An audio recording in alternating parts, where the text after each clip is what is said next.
Suzanne Schulting is preparing for the most important races of her life. Still, the truth is uncomfortable.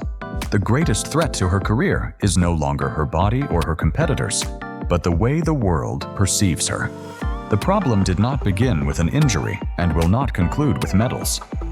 Most people still think Suzanne Schulting's narrative is straightforward. A talented Dutch speed skater rises quickly, dominating the short track, wins Olympic gold, and becomes a national hero.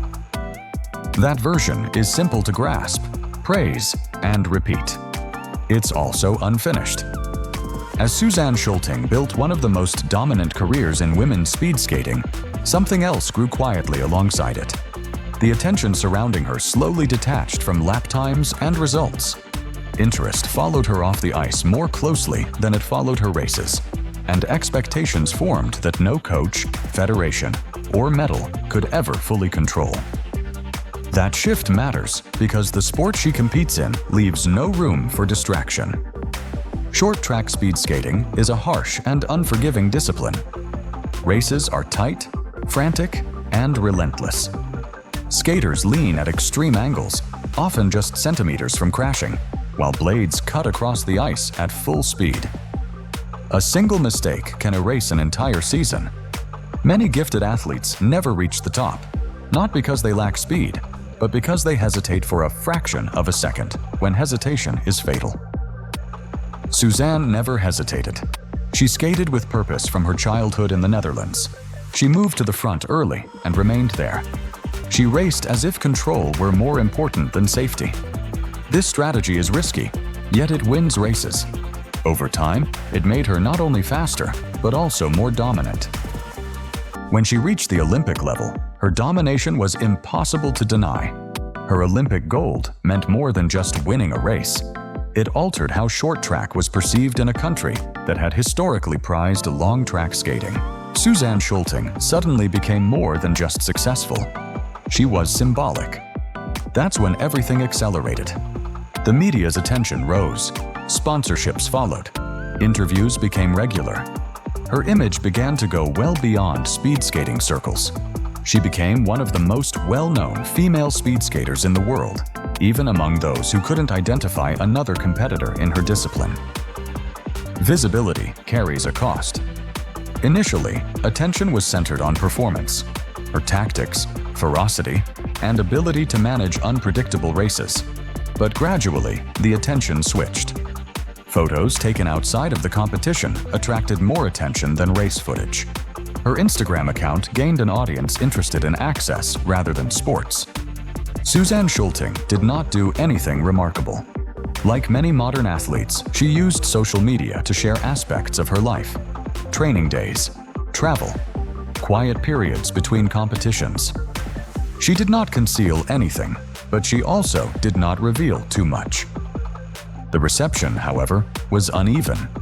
Some fans praised her confidence. Others reduced her to looks. Her physique was discussed more than her technique. Her lifestyle attracted more attention than her championships. This transformation was not just the result of her choices. It stems from how modern celebrity consumes female athletes. While this attention rose, her career progressed. Suzanne Schulting experienced a level of dominance that few short-track skaters ever achieve. She is one of the most accomplished female speed skaters in history, having won world titles, significant events, and a clean sweep at the World Championships. She demonstrated control in a sport known for its unpredictable nature. This accomplishment led to financial power. Suzanne Schulting's net worth is believed to be between 2.5 and 3.5 million euros, derived from Olympic bonuses, prize money, and long-term sponsorship arrangements. That level of money resulted in independence. It provided access to top-tier medical care, personalized training programs, and long-term career planning. But it also increased expectations. When you are successful, visible, and financially secure, people expect you to be untouchable. Weakness becomes intolerable.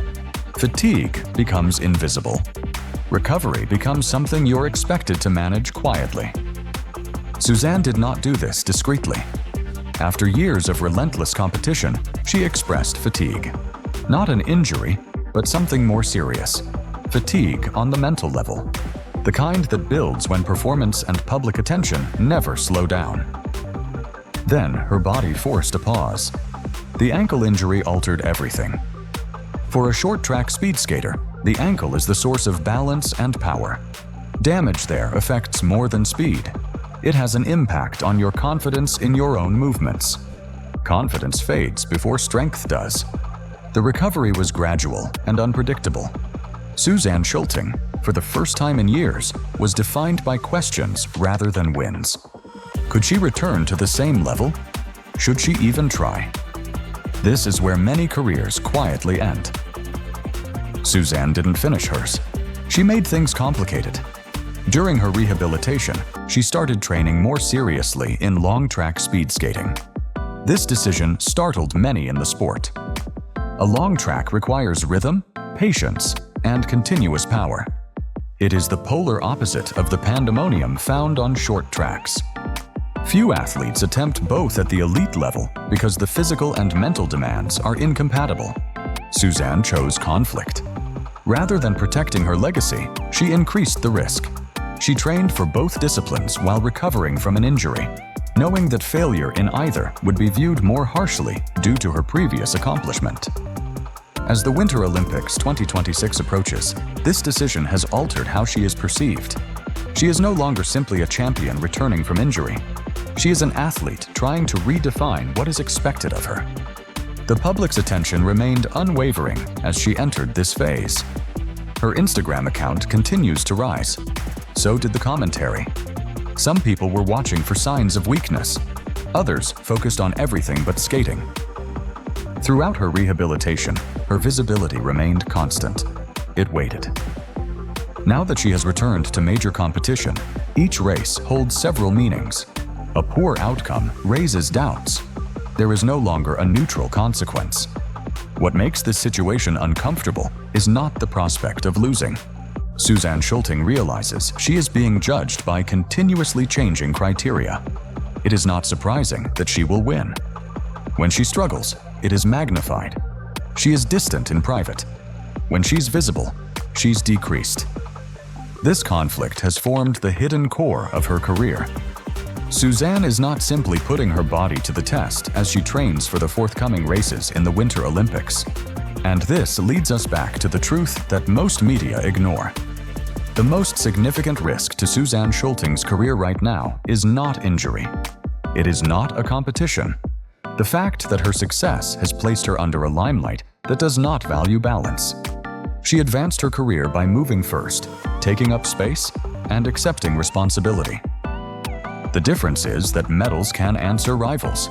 Suzanne Schulting is skating toward an unresolved ending as the Winter Olympics approach. Whether she expands her legacy or reveals its limits will be determined not only by speed, but also by her ability to carry the weight of being observed so carefully. Suzanne Schulting's most significant challenge was never short track, long track, or injury. It became too prominent to be assessed only as an athlete. Explain why you believe visibility is an essential feature of modern sports. If you believe the pressure is unjust or essential, argue it. And if you want to see more videos of athletes, hit that subscribe button, because this issue is larger than one athlete.